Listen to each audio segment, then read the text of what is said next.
Yeah, yeah. Trader. Pressure make diamonds, right? Watch this. I was built for this pressure. I was built for this pressure. Yeah, I was built for this pressure. Yo. Yeah. Yeah. I was built for this pressure. I don't fold, I apply every set, back a setup. Now I'm moving in silence. They was hoping I'd break, but I just sharpened my mindset. Now I'm stepping in clean, whole aura is timeless. I was built for this pressure. I don't run, I embrace it. Every loss was a lesson. Now I'm back and now I'm dangerous. Ain't no fear in my chest. I put the work in and face it. It's the mountain in front of me. Watch me climb it and claim it. Yeah. Came up out the mud. Crash the Party, Rick Drogo, episode 20. Built for this pressure. Trader.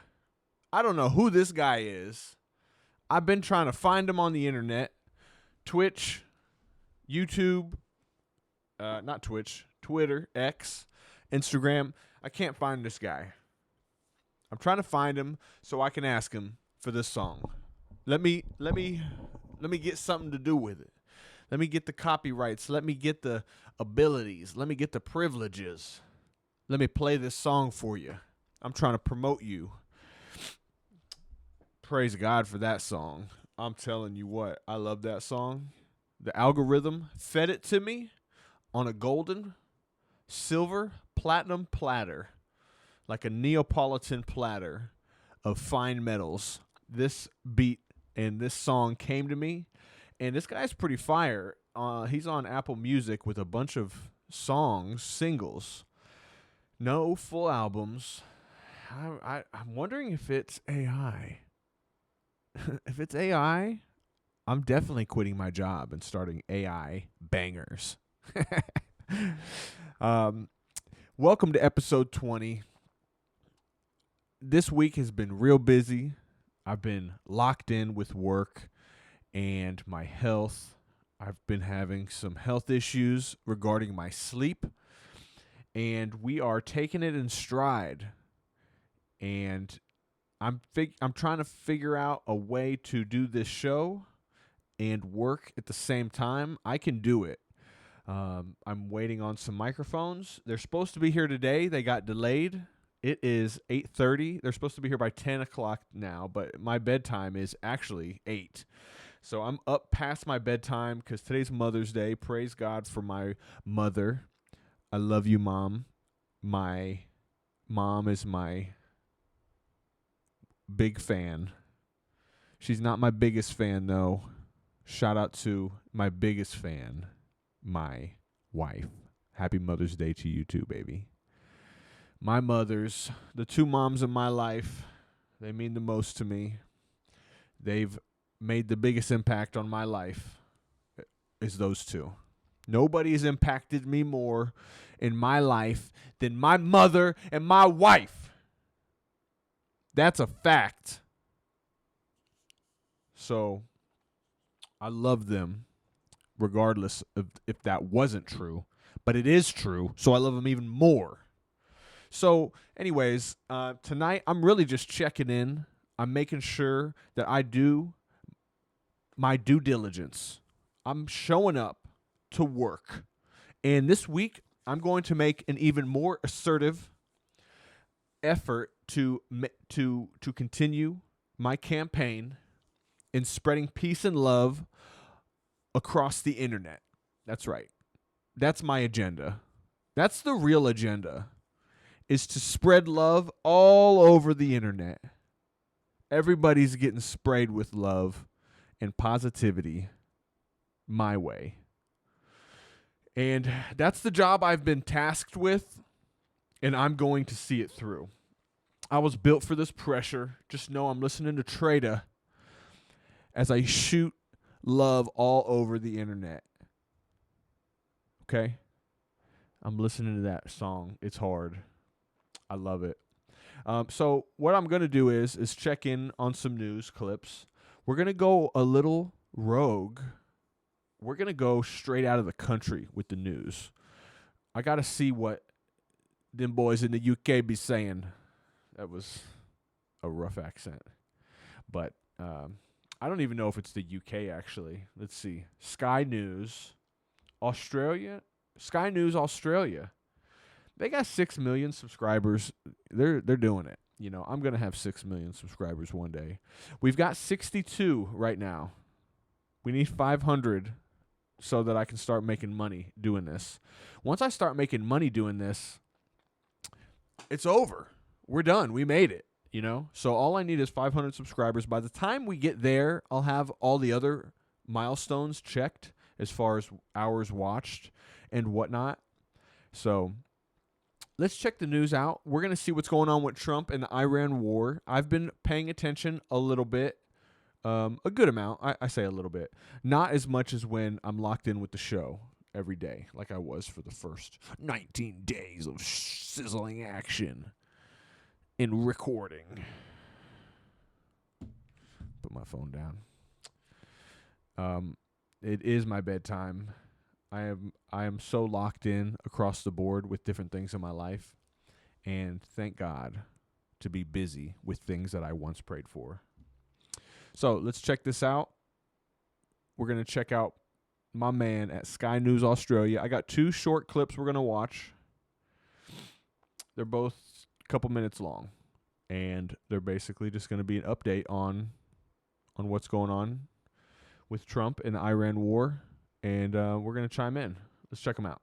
To the Middle East now, and Iran has sent its response to a US proposal to end the war. Pakistan's Prime Minister has said overnight that his country, which is serving as a mediator, had received Iran's response but could not share its details. Meanwhile, US President Donald Trump is accusing the regime of playing games. In a Truth Social post, he said for 47 years the Iranians have been tapping us along, keeping us waiting, killing our people with their roadside bombs, destroying protests, and recently wiping out 42,000 innocent, unarmed protesters and laughing at our now great again country. They will be laughing no longer. Tehran is warning it'll launch a heavy assault on US assets in the region if Iranian vessels are targeted. Oren Lieberman reports. Iran feels that time is on its side and it's willing to drag out these negotiations, or at the very least, not rush them along. Meanwhile, from what I've noticed, it definitely, it definitely seems like Iran is taking their time. They do. It's hard to say because it seems like Trump was saying, hey, I'm going to lay the smack down if we don't get this together. And he had the blockade up. They had their blockade up. And somehow, out of nowhere, we kind of came to the ceasefire.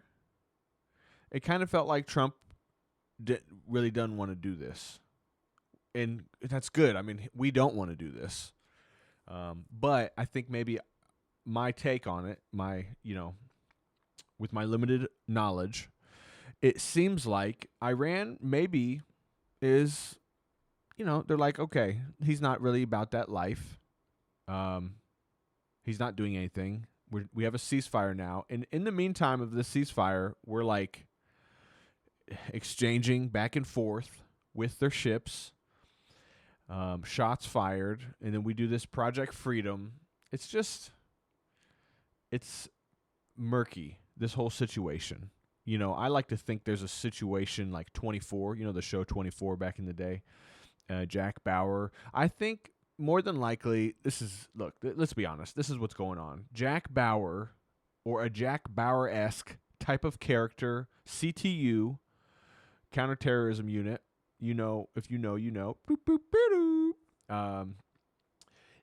There's something going on. There's some sort of thing. There's something that we don't know about. Some sort of threat. It's probably not like it was in Jack Bauer 24. But it's more like, somebody's trying to steal Trump's golden underwear or something. Something like that. Something that doesn't matter to us. It matters to him or somebody else. And that's really what's going on here, is some sort of really good show that we're missing.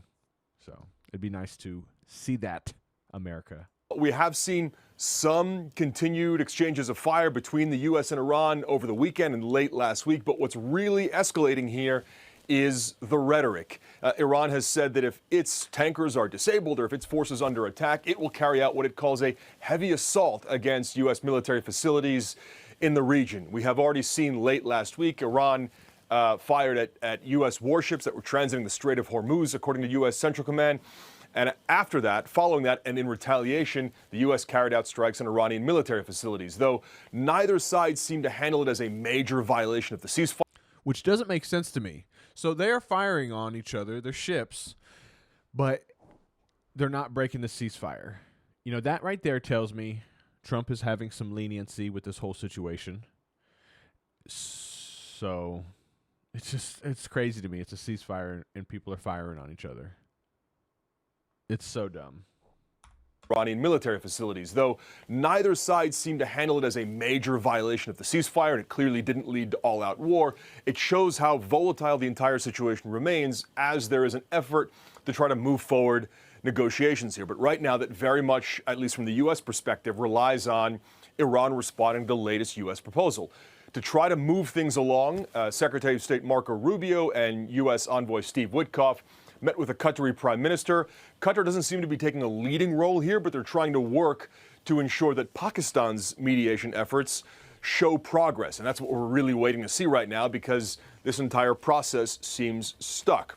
Iran, meanwhile, has made clear that they view the Strait of Hormuz as one of their own strategic assets, and they've said and made clear they're not willing to give it up in negotiations. That creates a major hurdle diplomatically to try to get negotiations to go anywhere. So it'll be crucial to see how the U.S. handles this. It's also worth noting that a Qatari vessel loaded with liquefied natural gas passed the Strait of Hormuz early this morning. It is the first Qatari vessel to pass the strait since this war began now more than 2 months ago. The UK's maritime agency said another vessel also came under attack on Sunday.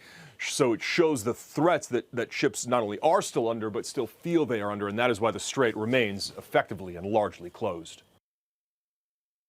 Okay. Well, I don't know what that has to do with it not being open. You you guys have it shut down for a reason. President Trump moments ago. Okay, this is News Nation. News Nation. They got almost 3 million subscribers. I don't know where either of these news channels lie. At this point, I'm learning to decipher it just by watching. You know, it's like seeing through the matrix. So the numbers are dribbling.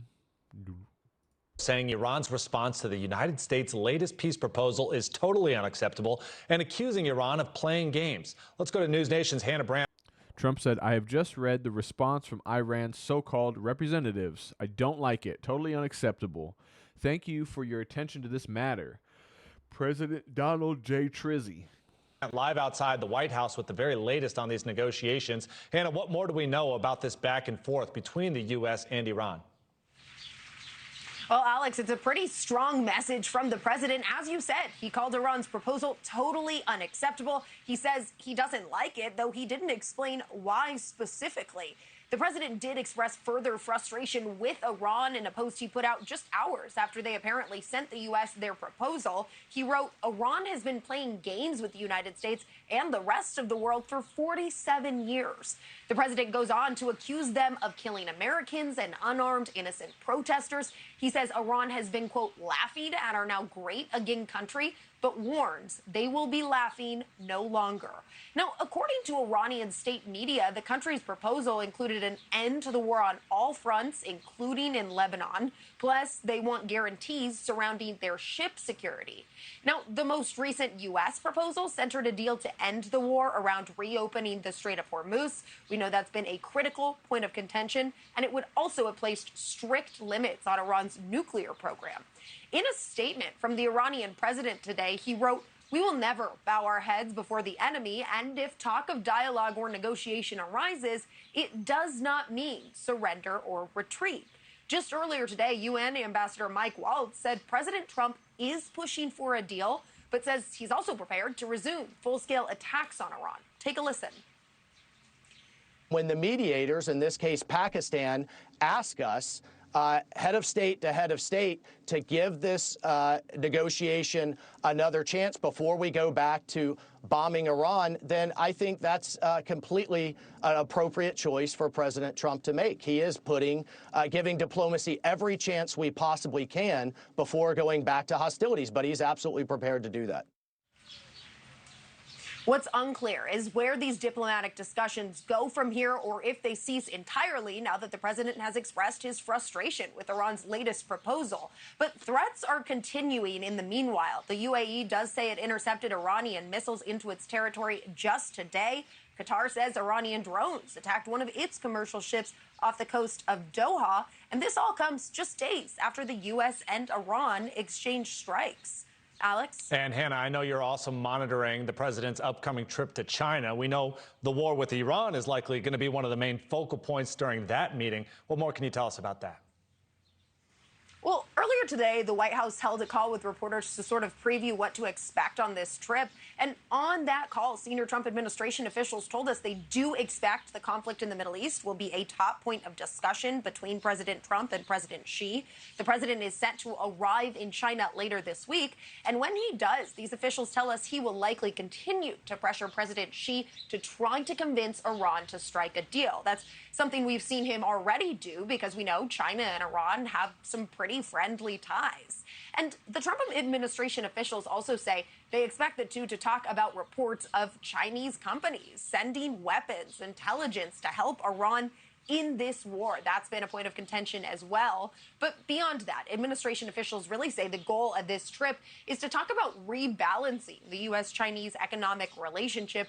You know, we've seen a ton of back and forth on trade and tariffs in the past year, with both the U.S. and China levying different taxes on each other. The Trump team has argued all along that President Trump is focused on restoring fairness. He just doesn't think that trade relationship with China as it stands is fair. And so we're told the leaders will talk about that, about trade, and about agreements on other issues like aerospace, agriculture, and energy. So really a lot on their agenda. And we're also told plans are already in the works for President Xi and his wife to come visit D.C. later this year, Alex. All right, that's News that's a lot to Nation's talk Hannah about. Brandt reporting live outside the White House today. Thank you, Hannah. Thank you for watching. Wow. Well, it sounds like they're not making much progress at all. At all. What are we doing here? It doesn't sound like anybody wants to do anything. That's what it really sounds like. Tell me what you think. Where are we at? What are we doing? Are we anywhere? Also, what's up with Mark Rubio? Because I need to do some research on him. I wasn't sure if he was a favorable guy. And what I've been seeing from him lately had me questioning what I know about him. And I really realized I don't know much about him. So tell me what you think about Marco Rubio and with what's going on right now. Obviously, Trump's got a lot to talk about in China. And it's definitely some 24 stuff. Have you seen 24? Oh, man, this all lines up. This is 24. We're in 24. That's it. All right. Thanks so much. This has been episode 20. Rick Drogo, Crash the Party. We're about to go live this week. Straight up truck blogs, vlogs, videos, shows. I don't know what I'm going to call them. But we're going live. We're going in. Maybe not live. But we're going to be on the scene. Da-dun, da-dun, da-dun, da-dun. All right. Thank y'all so much. I love you so much for spending your time with me. All right.